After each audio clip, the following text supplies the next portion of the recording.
Salut, aujourd'hui nouvelle vidéo. Cette fois-ci, on va essayer de réparer les dégâts qui sont causés par d'autres réparateurs. C'est malheureux. C'est des gens qui pourrissent la réputation des autres réparateurs. Et je vais vous montrer pourquoi.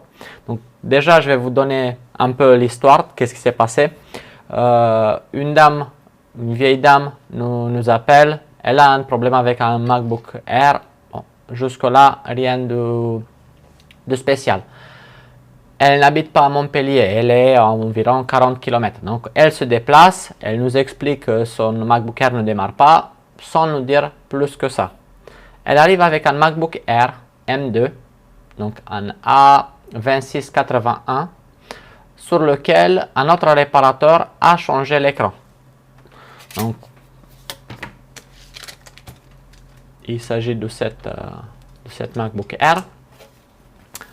Il vient avec le capot fermé, déjà, sans le vis de capot. Bon, ça, pire, on va dire, il a oublié. Mais bon, pour oublier ça, il faut y aller, quoi.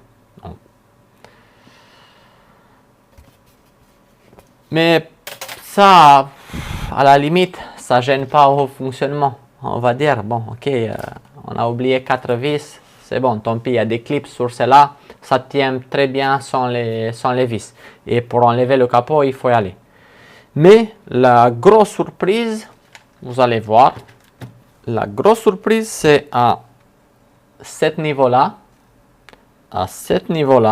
donc on parle bien d'un remplacement d'écran, et à ce niveau-là. Pour ceux qui n'ont jamais démonté cet appareil, pour enlever les vis de la charnière, il y a un petit capot métallique ici, il y a un autre capot métallique ici. On voit déjà les gros dégâts.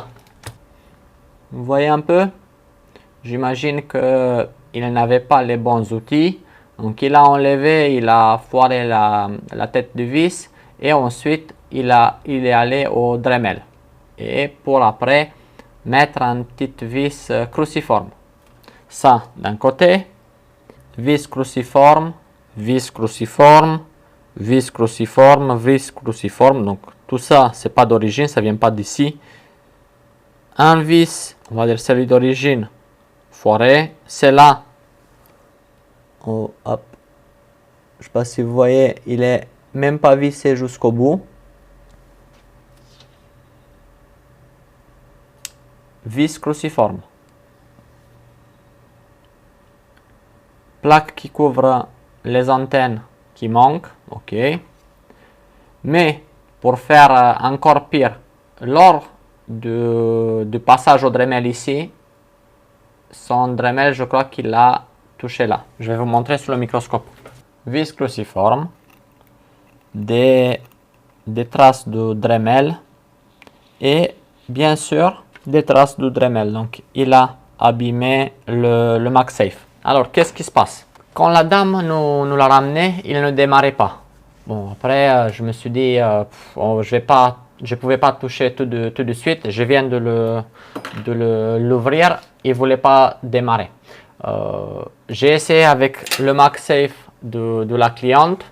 On branche le MagSafe, pas de lumière. J'ai bien testé son chargeur sur un autre MacBook Air que j'ai ici à l'atelier. Il fonctionne, ça charge. Comme vous le savez, d'habitude sur les Mac, dès qu'on décroche la batterie, en règle générale, on doit brancher le chargeur pour faire un premier démarrage. Si on ne fait pas cette première démarrage, il ne va pas vouloir booter. Donc ça donne l'impression que l'appareil il est mort. Je crois que c'était le cas quand la dame l'a reçu. Apparemment, ce n'est même pas le réparateur en lui-même qui l'a rendu, il a envoyé quelqu'un avec l'appareil chez la cliente.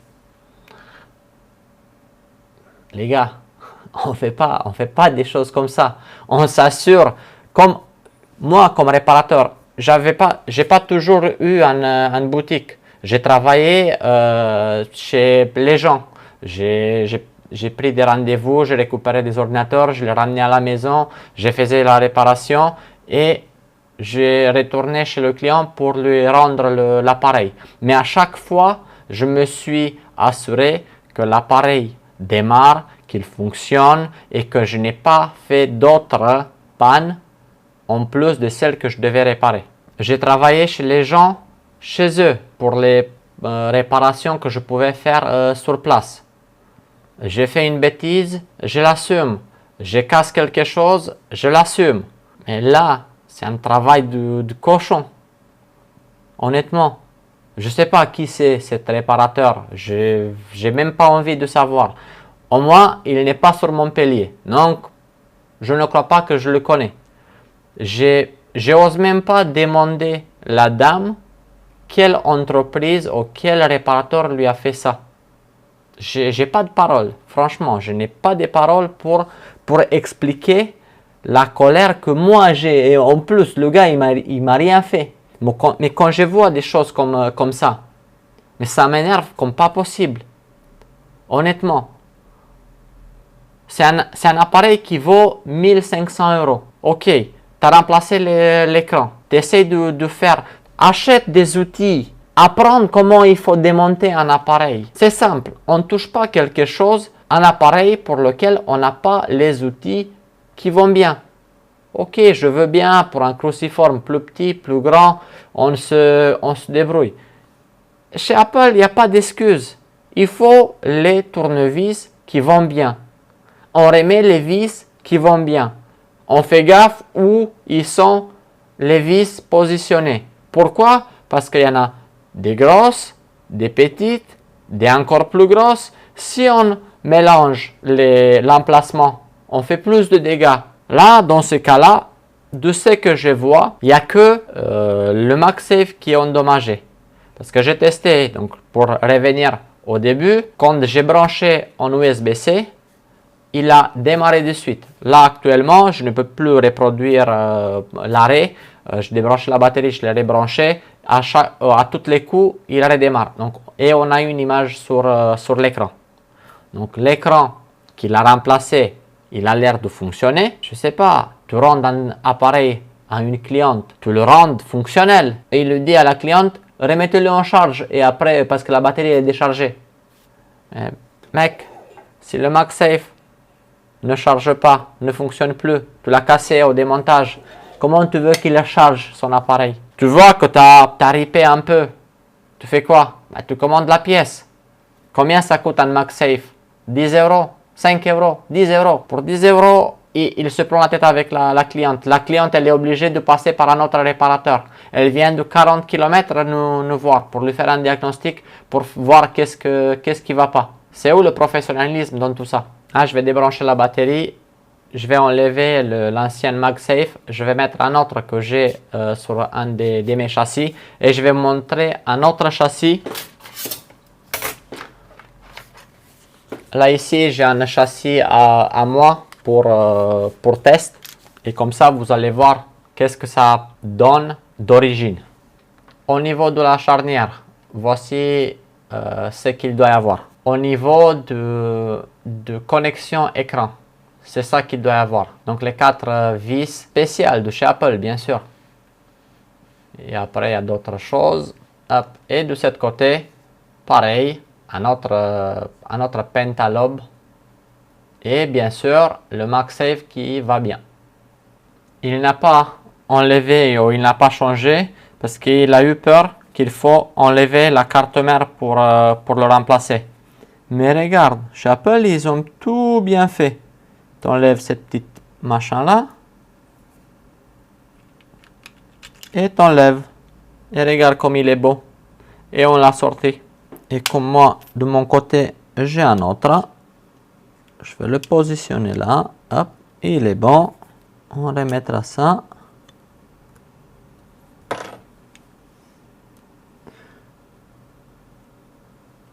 Je remets les vis que j'ai récupérées depuis mon châssis.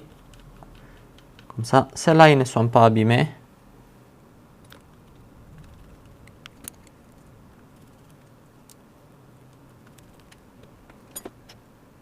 Et par la suite, on va tester si ça fonctionne.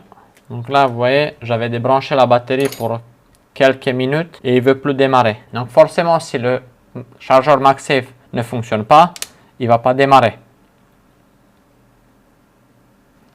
on a la lumière et on a la pomme. Tout ça parce que quelqu'un ne sait pas bien faire son travail. Donc là, je vais reprendre toutes les choses qu'il faut remplacer. Je vais faire un devis à la dame pour corriger les bêtises de quelqu'un d'autre. Et comme ça va augmenter ses frais pour cet ordinateur. Magnifique.